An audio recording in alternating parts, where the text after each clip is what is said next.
बोले हरिका माई कृपा जी, अरम श्री माता जी की जय। बोले हरि का संग की जय। हे भगवान,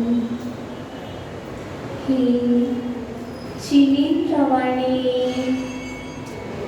आगमवाणी, तीर्थंकरवाणी, गुरुवाणी, त्वमेव जयतो, त्वमेव जयतो, त्वमेव मम कंठा आगच्छतु, आगच्छतु, आगच्छतु।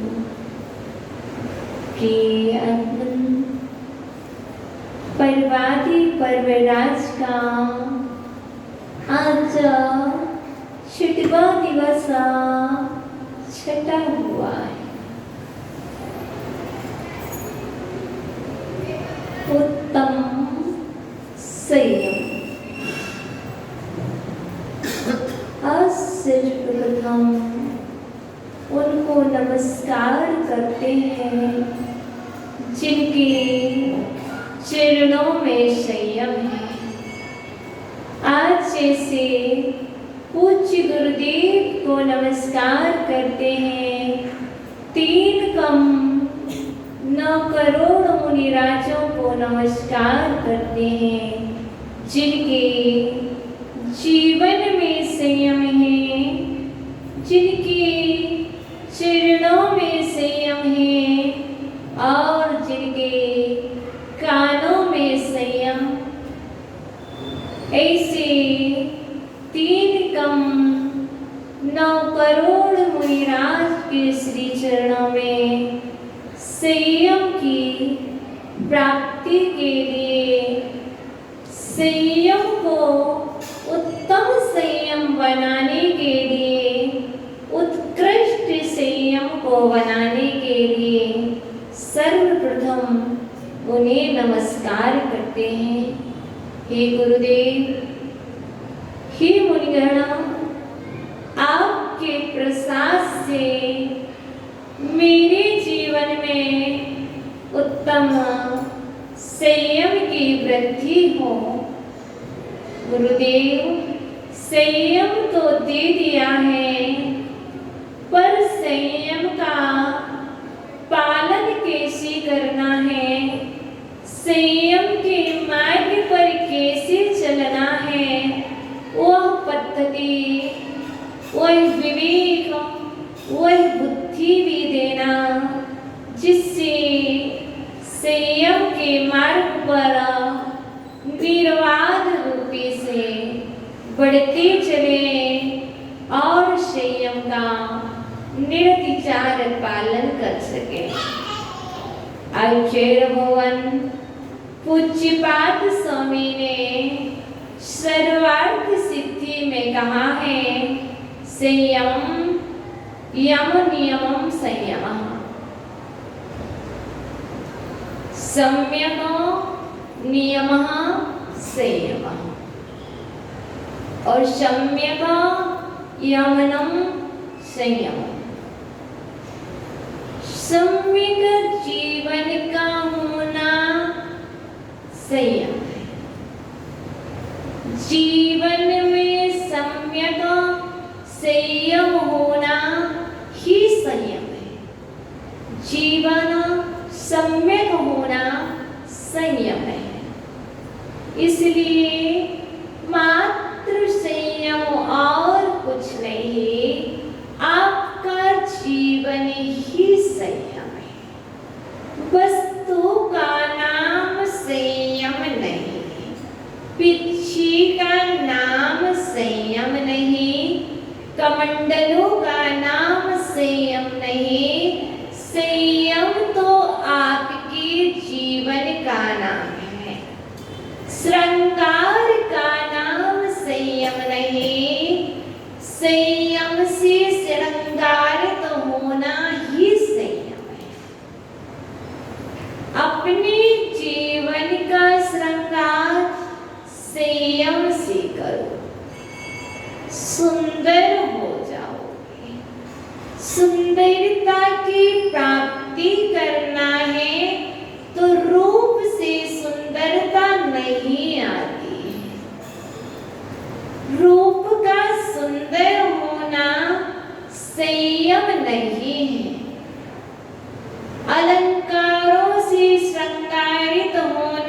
संयम नहीं है।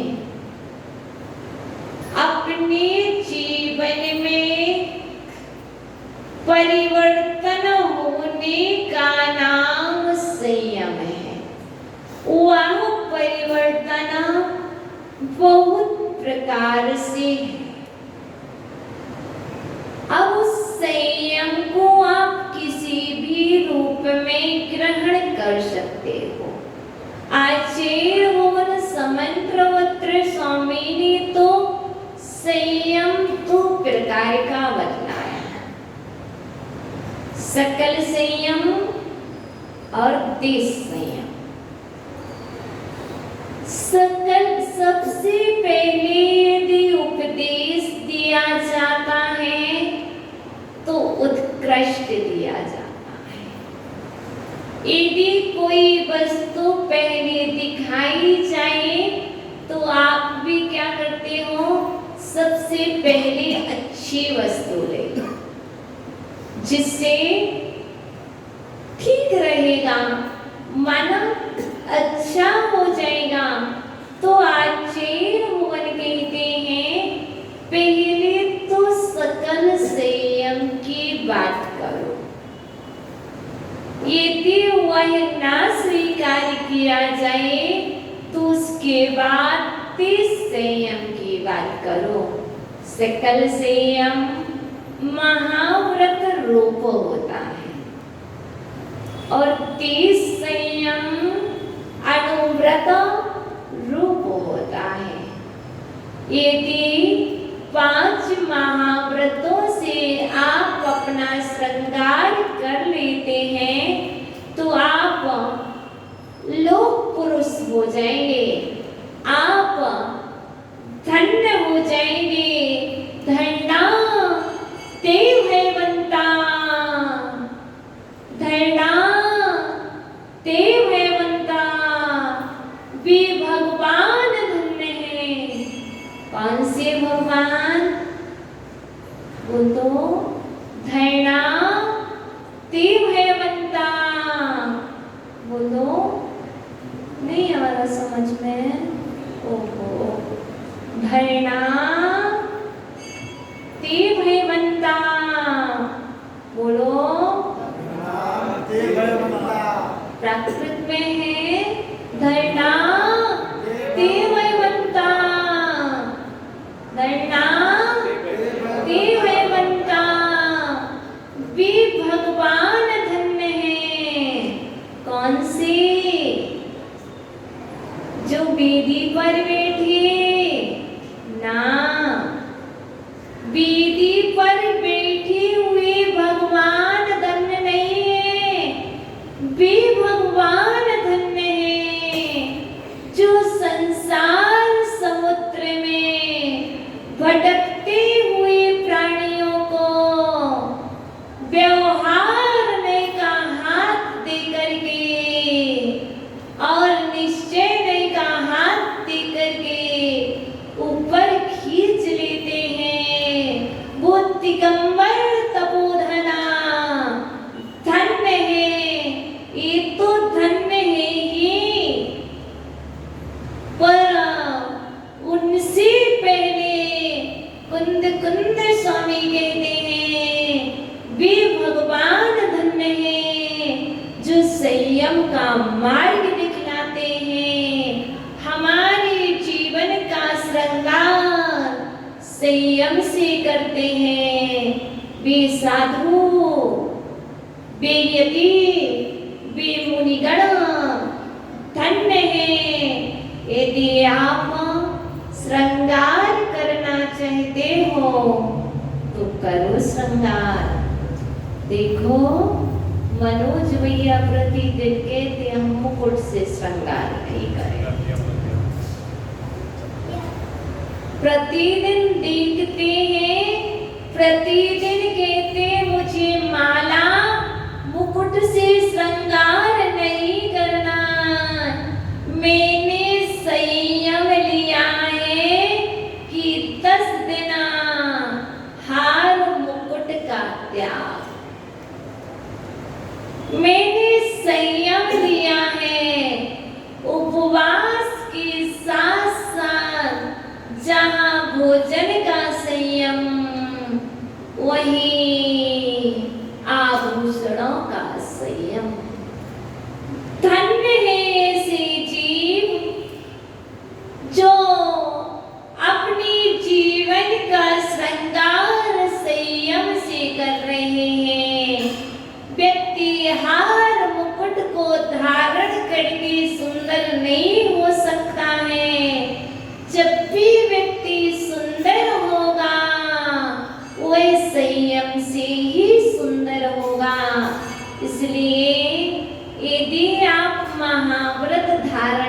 सको तो बहुत अच्छी बात है, क्योंकि आचार्य भुवन ने पंच संग्रह में कहा है पंच महाव्रत को धारण करना, 5 समितियों का पालन करना, 4 कसायों का निग्रह करना और 3 दंड का त्याग करना और पंचेंद्रियों को जीतना संयम कहा जाता है।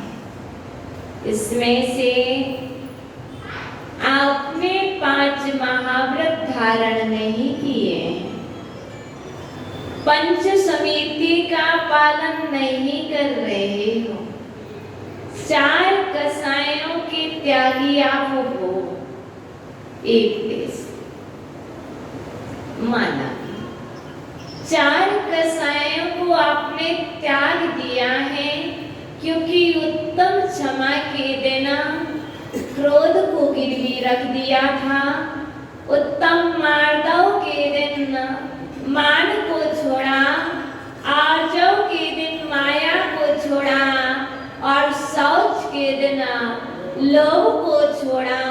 हम क्या कहें कब छोड़ा, कल ही की बात बता देते हैं। कल ही तो कहा था आपने को हम रही दो, हम क्रोध कसाई रही दो, हम रही दो, हम रही दो, हम। जब 3 बार ये बोल दिया जाए भगवान की साक्षी में,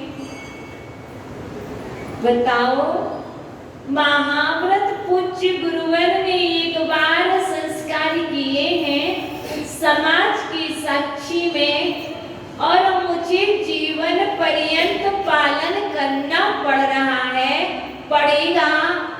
वो मैं पाल रही हूँ, तो आप बतलाओ, आपने भी तो समाज की साक्षी में, देव की साक्षी में, शास्त्र की साक्षी में और गुरु की साक्षी में बोला था, क्रोध कसाय रही तो हम, रही तो हम, रही तो हम, क्षमा धर्म सही तो हम।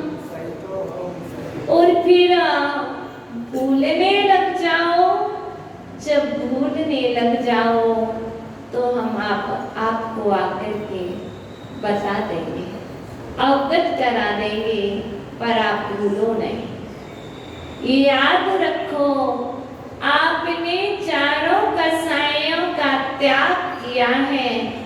आपने ये नियम नहीं लिया कि 1 दिन का त्याग, आपने कुछ भी नहीं बोला है।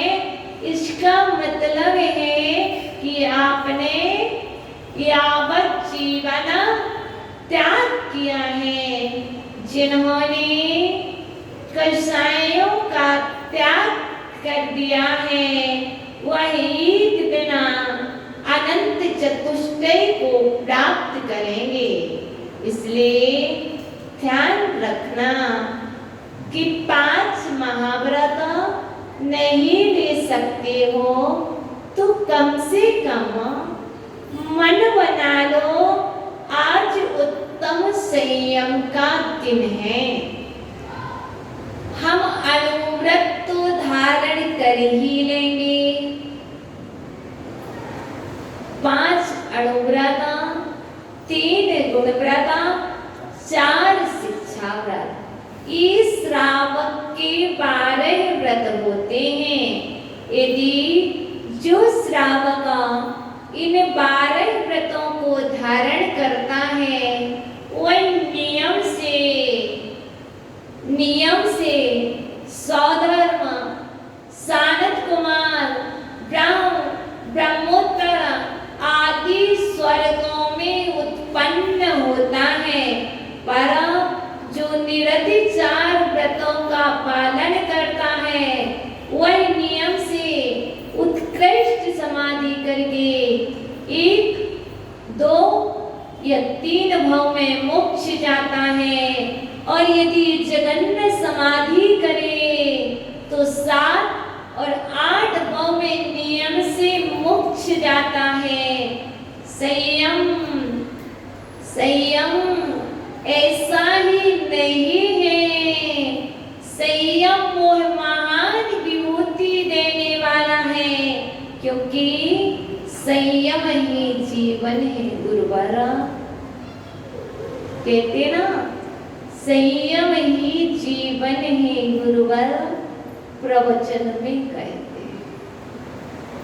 मेरा तो जीवन ही संयम है और आपका जीवन भी संयम है, तो फिर इस जीवन का श्रृंगार संयम से क्यों नहीं कर लो? एक बार कर लो, बार बार श्रृंगार नहीं करना पड़ेगा। एक बार तो श्रृंगार कर लो, एक बार तो संयम से संस्कारित हो जाओ। बार बार संस्कार पाने की आवश्यकता नहीं, क्योंकि यहाँ पर जितने भी जीव बैठे हैं, ये वो जीव बैठे हैं जो अपना श्रृंगार संयम से कर सकते हैं। चाहे विनोद का काम हो,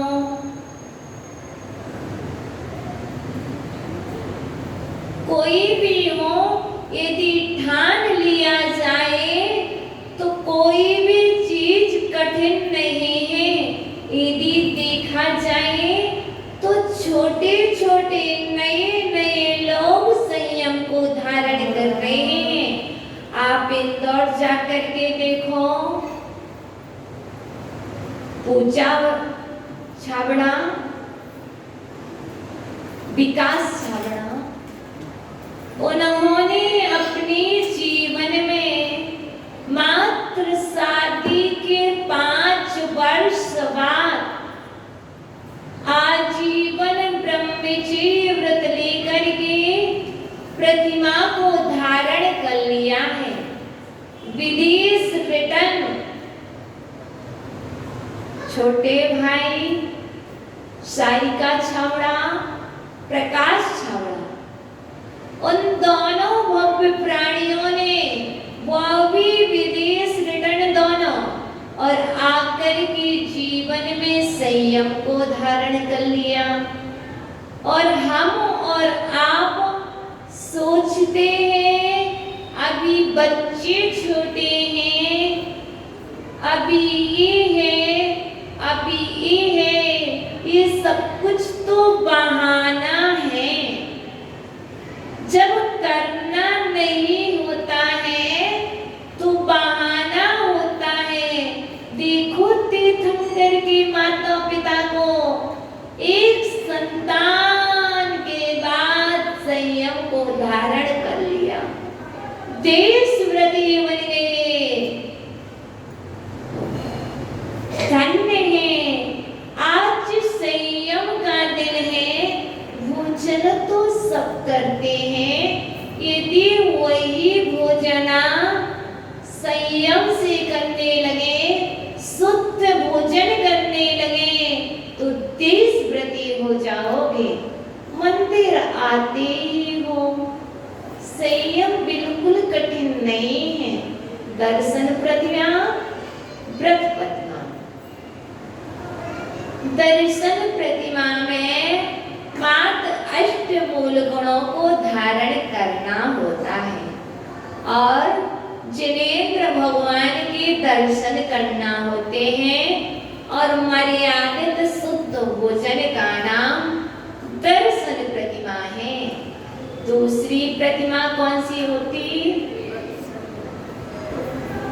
आदिनाथ की, पारसनाथ की। पहली आदिनाथ की, दूसरी पारसनाथ की। चित्तौड़ा जी हंस क्यों रहे?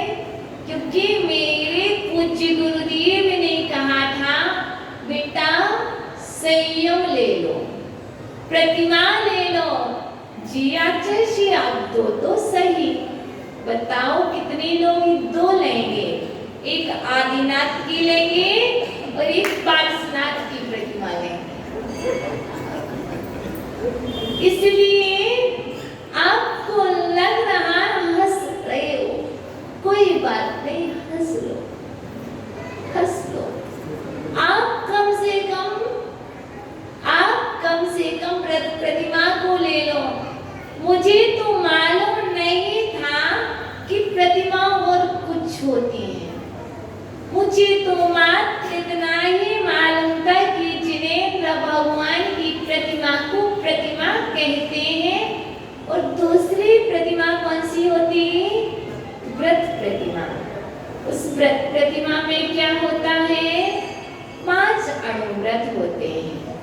अहिंसा, एक देश हिंसा का त्याग करना, अहिंसा अणुव्रत है। सत्य अणुव्रत, एक देश, असत्य का त्याग करना सत्य अणुव्रत है। चोरी अचौर्य महाव्रत है। एक देश चोरी का त्याग करना अचौर्य अणुव्रत है। ब्रह्मचर्य अणुव्रत, सौदार संतोष व्रत का पालन करना ब्रह्मचर्य अणुव्रत है। परिग्रह परिमाण अणुव्रत, परिग्रह की सीमा कर लेना, एक परिग्रह परिमाण अणुव्रत है। इसमें कोई कठिन नहीं है भैया, नियम ले लेना कि 10 मकान से ज्यादा नहीं रखेंगे, 50 फ्लैट से ज्यादा नहीं रखेंगे, 10 गाड़ी से ज्यादा नहीं रखेंगे, 10 केजी सोना से ज्यादा नहीं रखेंगे। नियम तो ले लो जिनका नियम ही नहीं है और जीवन में इतना कभी जोड़ भी नहीं पाना, तो पाप भी तो लग रहा है। यदि नियम ले लो तो मन में आता है, यदि कभी मिल गया तो, यदि मिल गया तो, इसलिए नियम नहीं लेते। तो पाप भी नहीं भी मिला तब भी पाप ही पाप लग रहा है। मिलेगा तब जब आप नियम कर लोगे। एक बालक ने नियम कर लिया था कि मैं कभी राजा नहीं बनूंगा, पर उसे राजा बनाया जा रहा था, पर वो नहीं बना। क्यों? उसका नियम था कि मुझे राजा नहीं बनना। ये सब कुछ मिलता तब है जब नियम होता है, जब त्याग होता है। यदि तुम्हारा त्याग नहीं है तो तुम्हें मिलने वाला नहीं है। इसलिए इतना तो नियम कर लो। भैया कितने मकान रखोगे भैया? नहीं, नियम तो ऐसा कर लो।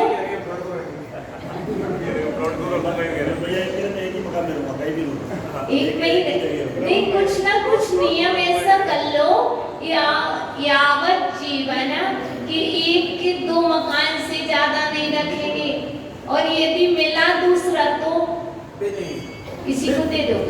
बहुत अच्छा, आप किसी को ना किसी को दे देंगे, अपने पास नहीं रखेंगे। अच्छा, शाम को लिस्ट लेकर के साइन। मकान की बात है, सब मकान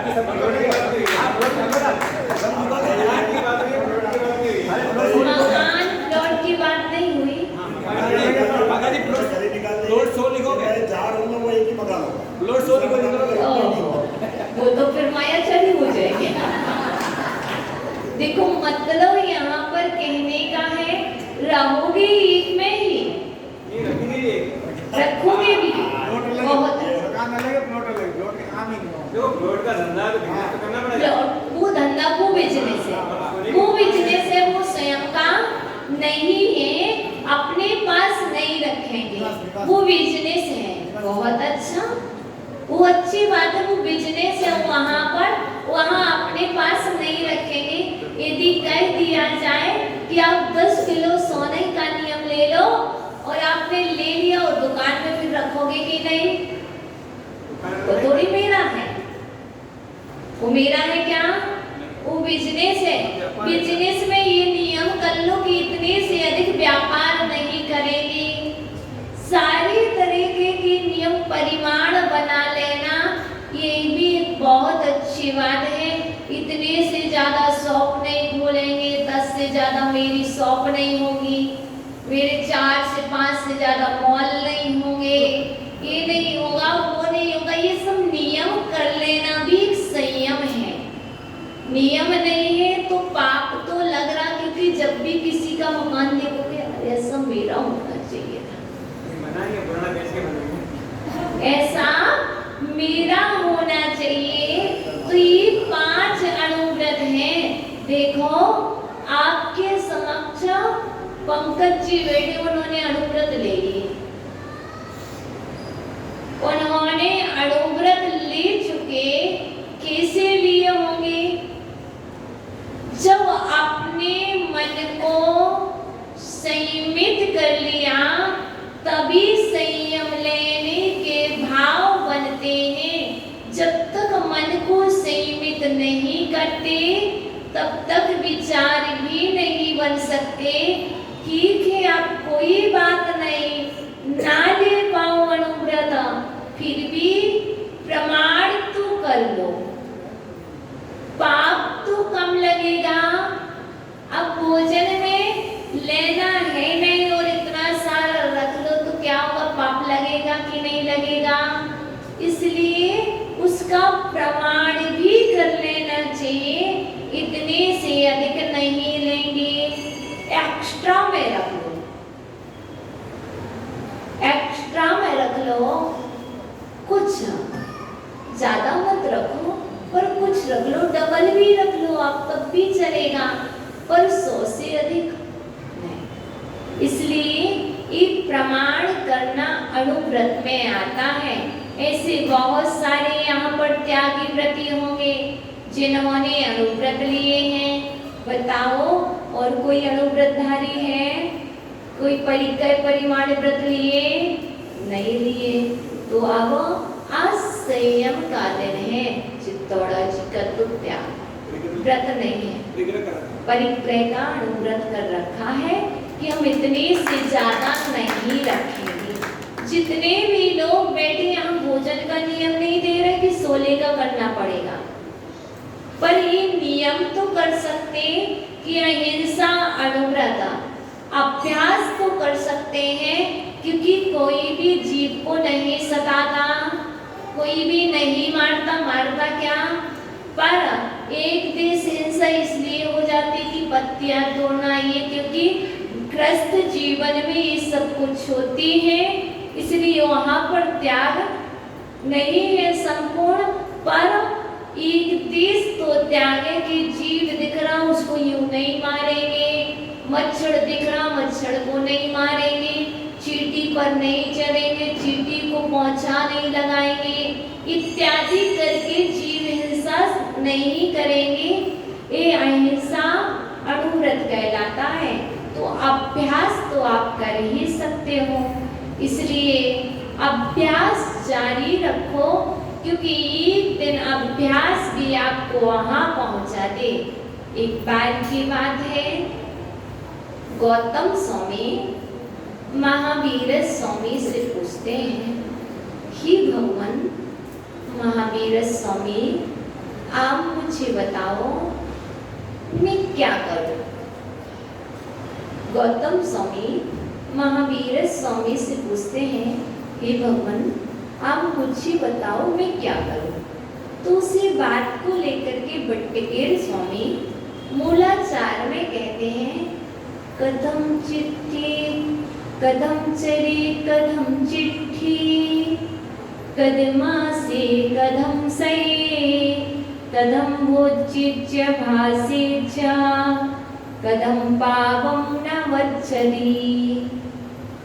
गौतम स्वामी ने इस 1014 नंबर की एक गाथा है, इसमें कहा है इसमें कहा है कि यदि जिन वाणी का रस पान करोगे तो शक्ति मिलेगी। चित्ताला जी, इसमें मूलाचार में बट्टिकीर स्वामी ने गौतम स्वामी से कहा है, कदम चले। गौतम स्वामी ने क्या कहा? हे भगवान बताओ मैं कैसे चलूं? कदम चले कदम चिट्ठे, मैं कैसी चेष्टा करूं? कदम सहे, मैं कैसे सोऊं? कदमा से, कि भगवान बताओ मैं कैसा आसन लगाऊं? कदम पूछे, बताओ मैं कैसे भोजन करूं? कदम भाषित जाऊं और मैं कैसे बोलूं? जधम पावम न वज्जति, जिससे पाप का बंध ना हो। तो महावीर स्वामी कहते हैं कि आप भाव शुद्धि को रखो। संयम का पालन करने के लिए सबसे पहली शुद्धि है भाव शुद्धि, दूसरी शुद्धि है काय शुद्धि, तीसरी शुद्धि है ईर्ष्या शुद्धि, चौथी शुद्धि विनय शुद्धि, भाषा शुद्धि, ईर्ष्या शुद्धि, प्रतिष्ठापन शुद्धि और आसन शुद्धि। अति संयम का पालन करना चाहते हो तो आसन भी शुद्ध होना चाहिए, क्योंकि जिस आसन पर अन्य लोग बैठ जाते हैं उस आसन पर उन लोगों की बरगड़ाएं होती हैं। तो आप संयम का अच्छे से पालन नहीं कर सकते हो। यदि संयम का पालन करना चाहते हो तो आसन भी शुद्ध होना चाहिए और भाव भी शुद्ध होना चाहिए। बहुत अच्छी से कहा ईर्ष्या शब्द, कैसे चलो? देख करके चलो, जिससे पाप का बंध ना हो। कैसे सोऊं? बता दो। एक करवट से सो। यदि करवट लेकर के सोगे तो कभी भी पाप का बंध नहीं होगा। यदि सीधे सोगे तो पाप का बंध अधिक होगा। तो महावीर स्वामी कहते करवट लेकर के सो। कैसे सो? धनुषाकार सो।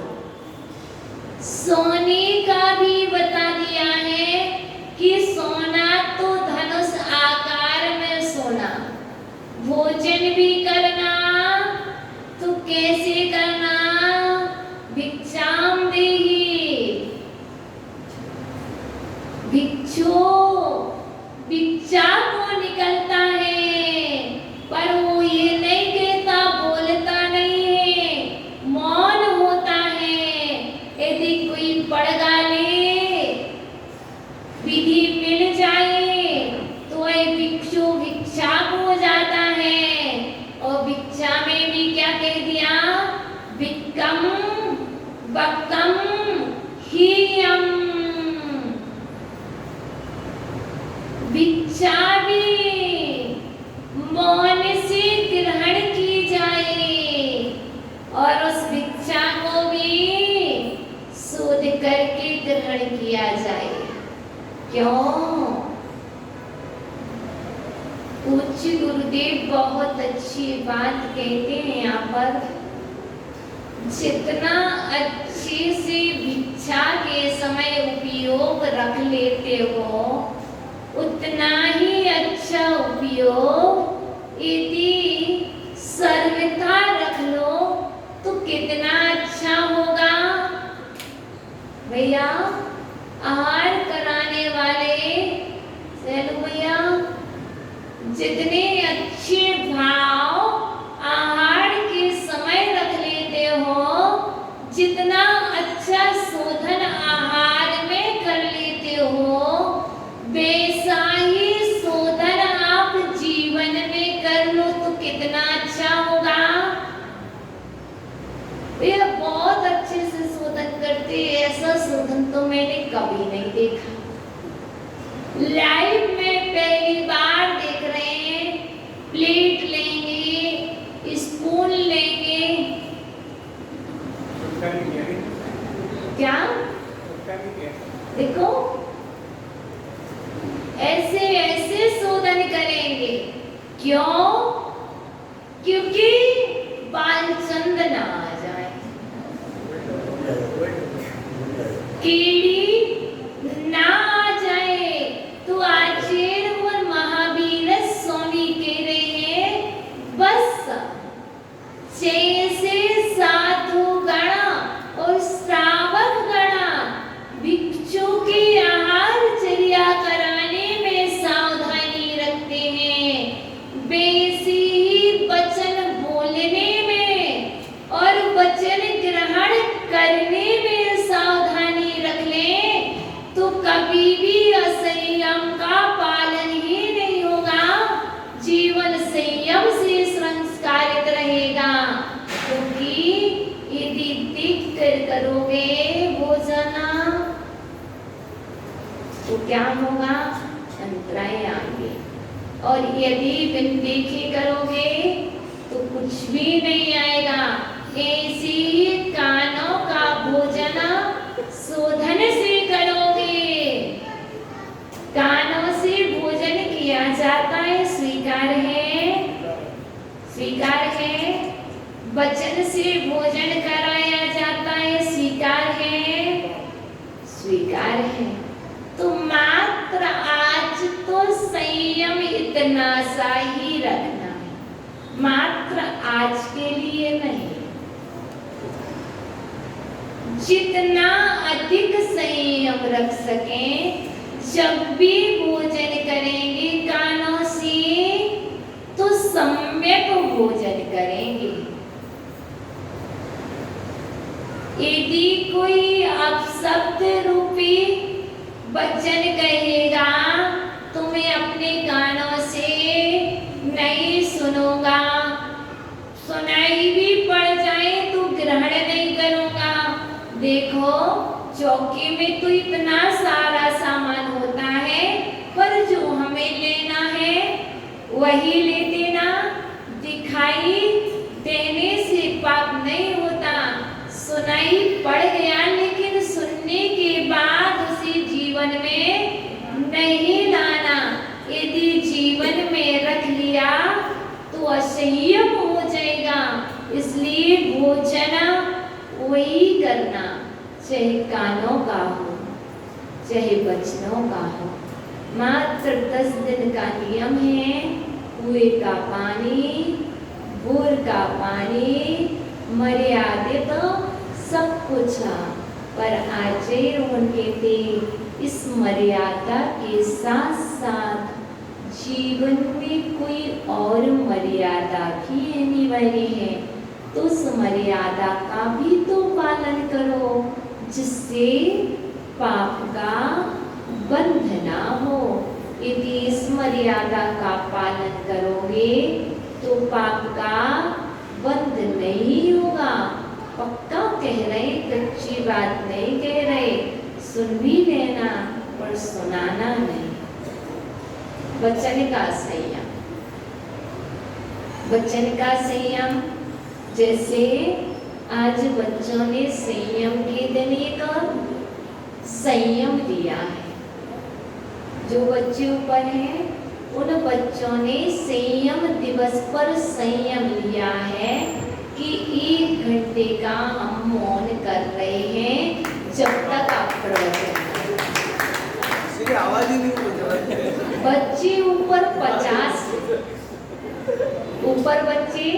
50 हैं, पर बच्चों ने संयम लिया है कि 1 घंटे का हमारा मौन, क्योंकि हमारा नियम है कि हमारे चरण वही छुएगा जो 1 घंटे का मौन का पालन करेगा। तो इसमें होता क्या है, जितने भी लोग रात में हमारे कमरे में आते, जो भी बैठते, सबका 1 घंटे का मौन। जो नहीं लेते वो वहां से उठ करके भाग जाते, जैसे रोशनी जी। इसलिए वही टिकता है जो संयम लेता। जो संयम नहीं लेगा, हम भी क्यों उससे श्रृंगार करवाएं, हम क्यों उससे चरण छुड़वाएं। ऐसे थोड़ी ना, हमारे गुरुजी ने जब संयम दिया है तो तुम्हें भी उत्तम संयम के दिन कुछ तो संयम लेना होगा। तो आज कितने लोग हैं जो संयम ले रहे? 1 घंटे का मौन। तुम्हारा तो 10 घंटे का वैसे ही दिया था हमने पहले।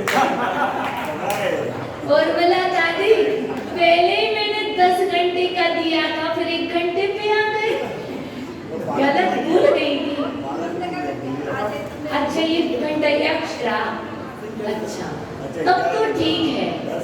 10 का 11, 5 घंटे सोने का, 5 घंटे सोने का और 6 घंटे बाकी समय में, तो 11 घंटे अकरा माला फेरना और 11 घंटे मौन रहना, बराबर ठीक है दादी?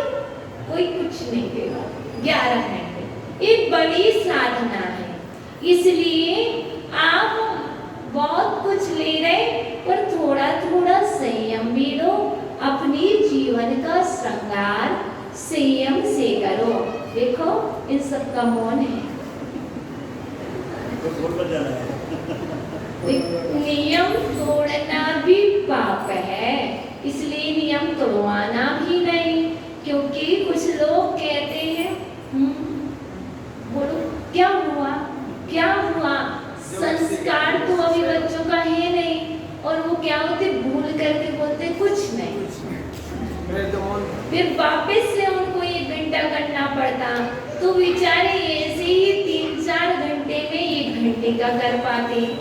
इसलिए इस संस्कार यदि अभी बन जाएगा तो अच्छी बात, जिससे अगले वर्ष 10 दिन का भी कोई मोल लेगा, कोई और कम लेगा। तो संयम से संस्कारित हो और अपने जीवन को महान बनाओ। सुंदरता की प्राप्ति संयम से होती है और असुंदरता की प्राप्ति खुशी से होती है, असंयम से होती है, अब्रह्म से होती है। इसलिए यदि सुंदर होना है बेटी को, तो संयम लो, सुंदर लगोगे। यदि अधिक बोलोगे तो इतने सुंदर नहीं लगते, हम तुम्हारा नाम ना लेते। तुमने संयम लिया, इसलिए हमने तुम्हारा नाम लिया। इसलिए हम सभी पुनः संयमधारी 3 कम 9 करोड़ मुनिराजों से पुनः प्रार्थना करते हैं। हे धरती के भूतल के देवता, आपका आशीर्वाद, आपका प्रसाद, आपकी कृपा दृष्टि हम सभी के जीवन में बनी रहे, तो हमारा यह संयम उत्कृष्ट संयम में परिवर्तित हो। आपके प्रसाद से ओम ह्रीं उत्तम संयम धर्मांगाय नमः। ओम ह्रीं उत्तम संयम धर्मांगाय नमः। ओम ह्रीं उत्तम संयम धर्मांगाय नमः। ओम नमः। समाधि परिणाम